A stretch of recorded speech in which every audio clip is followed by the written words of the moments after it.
Hi guys, and welcome to your daily tarot reading for Sunday, the 14th of March 2021. Thanks for joining me. I'm going to use the Dali Tarot for today's reading. Let's see what the cards have to say about Sunday. By the way, we've had a new moon in Pisces on Saturday, the 13th of March, and it's an energy that moves quite slowly. So you'll feel it on the 12th, 13th, and here today on the 14th. Let's see what the cards have to say. But I made a separate video on that. It's a really positive influence, and it gives you great opportunity for personal development and growth. So if that kind of speaks to you, have a look at that video.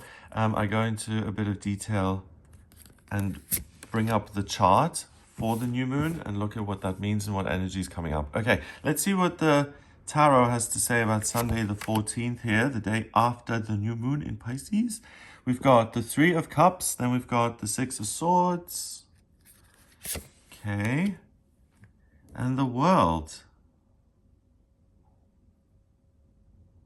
There's something really fascinating about, this isn't really my style. I wouldn't like kind of 80s drippy watercolory kind of art. I mean, that's, but there's something mesmerizing about this, the eyes, and the guy was really just a genius. It's so amazing when you meet someone who's really talented and you can almost taste that quality. It kind of has a life of its own. So, all right. So what the cards have to say about Sunday. Let's see. We've got the Three of Cups. That's friendship and that's hanging out together. We've got it looks like the muses having a party there. And it's really good times. It's an abundance. It's an abundance of free time and love and companionship and solidarity and all good things. The ability to connect and to really live out your dreams and your passions and your desires, to have fun, to enjoy a sense of well-being, and to enjoy the people around you. So that really creates a very nice atmosphere where you can interact with other people in a very constructive, positive, and fun way.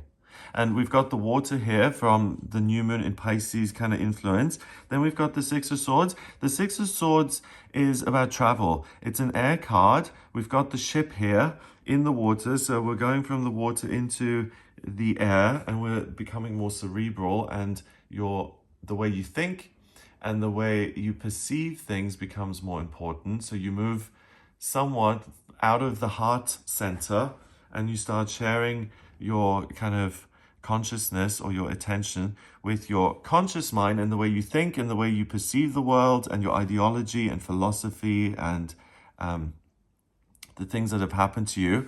And we've got water and air, and I really feel that the energy gets a little bit tougher here on Sunday, and something that felt really lovely and like a party, and it was all comfortable, and we have the blue palm trees here creating this magical atmosphere.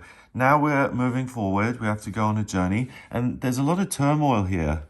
There's a lot of confusion. So there's the desire to transform. Then we've got these scenes with someone stretched out there. Then we have the clergy up here. Then we have another moth or butterfly. So this is transformation and change, and it's a journey to change, and it looks like this is an arduous process. It's not easy. It's not a picnic, walk in the park. And I really think that your ideas and your thoughts start to put some pressure on the way you feel, and you may feel restless or a sense of discomfort, or most importantly, what I'm picking up on is the sense that you're doing something wrong, or there's something wrong with the way things are going. So we're talking about criticism here, we're talking about negativity, we're talking about focusing on the things that are problematic rather than looking at solutions and at the good things. So the party's over, we're going from party mode and we're now in moving ahead mode, and it's really a journey that seems quite urgent and necessary. And I really feel that the ego is involved here, and it's trying to sow discord between you and other people by placing all this critical energy in your mind.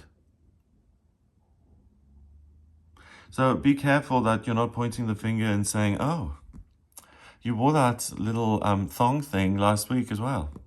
How nice to see it 2 weeks in a row. You know, that that famous snarky remark.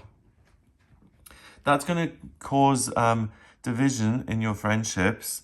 And if you do feel a little bit sharper or you do have an opinion, then put it in a format that's actually useful. If you have a lot to say, then go online and post on your blog, your website, or write about it.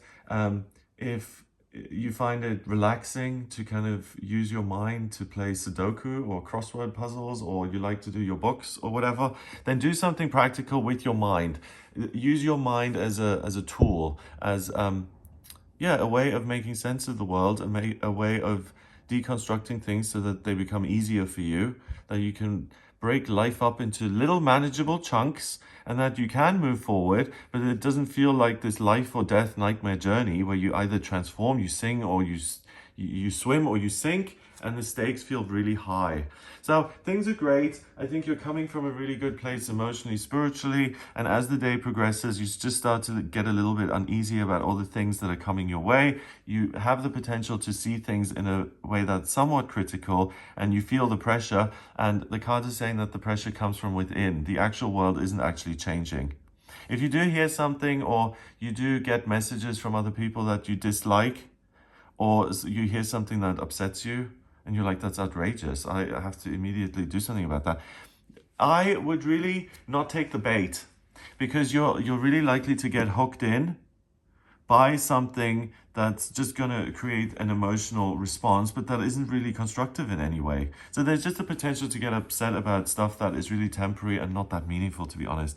So I would save my energy, and I would use my mind as a tool to make sense of things, and to write, and to communicate. And what else is the mind used for? I don't know, to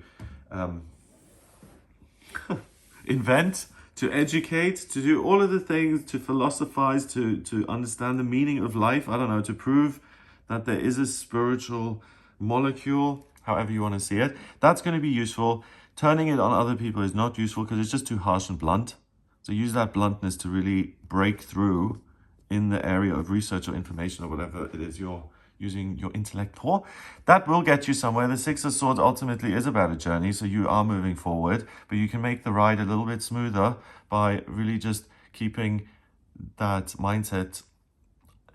Be disciplined about your mindset, and think of it as like a really sharp tool that you've got sitting in your mind, and it can either be used to cut through obstacles in something that you want to create and to really push ahead, like an icebreaker, or whether you want to use that blade and turn it on other people who really don't deserve it, and it's just inappropriate and causes unnecessary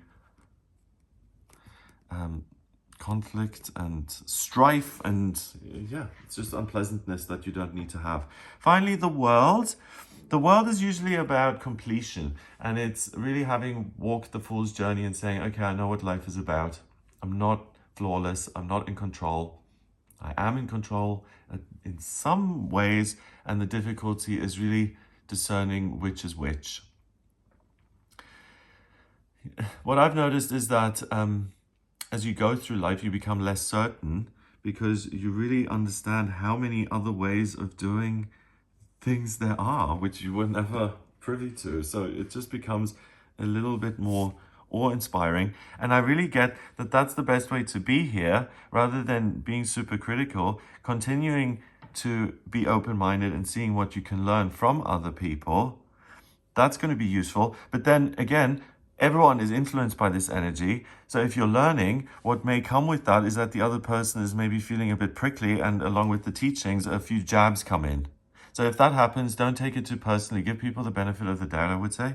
So it's about completion. Here we've got something weird going on. So we've got these three women, they're chained up. So again, the muses. Or the fates. Excuse my ignorance when it comes to mythology. Three significant women representing friendship in the Three of Cups. Here they represent, I would say, the freedom to create and to have a good time and to make your own decisions. They're chained to this scary figure, and we've got these fish here. We've got a naked torso. We've got a bloody mask in a black box in a red wooden room in the middle of nowhere with a blue blob. I love it. Okay. So the world here kind of says to me that there's this sinister force that's watching you and that's keeping you chained in your body, but you become aware of that, and that's why you're able to cut these chains and you're able to transcend it. So the new moon in Pisces is, wow, still in full effect, because you're able to overcome your physical requirements in the sense that the way you were brought up to see yourself or the world, or the way you have conversations with people. You don't have to do it the way you were taught. You start to see how you were taught to do it. You're actually able to use your critical faculties to say, hey, I was taught to talk to people, for example, in a really coarse way. And as I've got older, I've noticed that people don't really respond to that very well. Do I still want to do it and honor my family tradition? No. I want to change the way I speak. I'm going to try speaking in a less crude way. That recognition is that you're seeing the chain. The decision to change the behavior is everything. That's the recognition, and then using the sword to cut the cord and to say, I'm going to create a new one and do things differently. And that then completely allows you to make your own choices. It reconnects you with other people. You're using your ability to break things down and to analyze in a useful way to liberate yourself. You're not using it against other people. So basically, it's about taking a personal inventory of yourself and what's going on, and not taking other people's inventory and saying, this is what's wrong with you. Because you'll be able to do something with your insights, but other people need to figure it out for themselves. They don't want to hear it from you. And what's bothering me about this card is that the face almost strikes me as like the ego constantly watching you. And I really don't feel that. I don't feel that by the time you get to the end of the Fool's Journey, you've got some negative force hanging over you. In fact, you're free of it. And it's not anything to do with the body. It's about spirituality and really realizing that the body is a great tool and that you can make the most of it while you've got it. But eventually you're going to have to leave it. And that really makes no difference to who you are, because you're going to stay the same. So, yeah, this is really, as far as I feel, reading the card, there's an incongruence here. Something doesn't make sense. And that's partly the feeling that I get in this card, that everything is arduous and that things don't make sense. That can irritate you.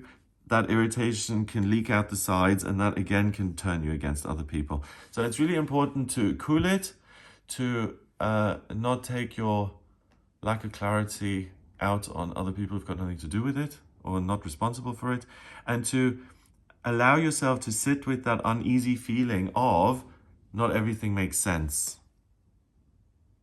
Because it's only when you can sit with that and feel it that you're able to chop it into little manageable bits, and that you will gain some clarity, and that you will free yourself and you'll be out of the box. Number-wise, we have 3 and 6 is 9, and 21 is 30. 30 reduces to 3 in numerology, and that's about the way you think, the way you see the world, the way you communicate. So it's really seeing how you're chained up to something, seeing how you're not free, and really being able to leave that behind. And that gives you a fresh start, a new beginning, and you really make a lot of progress on your journey of development. So that's interesting. It's a very different take on the new moon in Pisces energy that we've had. It's kind of like, of course, I mean, this is the day after, so the energy is evolving and changing as we go, but it's still somewhat in the ballpark. It's just a little bit harsher and a little bit more prickly. So if you are someone who likes information in a really blunt, direct way, this is your day. If you're a Virgo or a Gemini, yes, like a very mercurial energy. So if this really speaks to you and you want to make some personal changes, or you've already felt that personal changes are happening to you, which is so powerful when you feel like something internally is shifted and you're just being led in a different direction, that is really a magical thing. And that's why I always talk about meditation, because that always gets you in touch with that energy. And when you let it into your life, it really, it's a pleasure to behold it working in your life and how you change yourself. So yeah, look into that. Have a look at the other video for more info. Have a wonderful day. If you would like a personal reading with me about who you are and what you want to change or what you want to keep the same, what you want to build on, what you want to transform, if you want to look at work or travel or where to live, then please do get in touch with me for a personal reading. It's gregoryscott.com. On the front page, just click on book your reading to order your reading with me. I use the tarot, astrology, and numerology in my personal readings. And I don't use this deck in my personal readings. I use the Radiant Rider-Waite deck and the Rider-Waite deck. I use these different cards for the videos to change things up and to keep the visuals going. I also use numerology and I combine them all in the reading. So I look at all the different vibrations and frequencies. If you like this video, please give it a thumbs up, hit subscribe, and share the video online. Have a wonderful Sunday, and I'll speak to you tomorrow.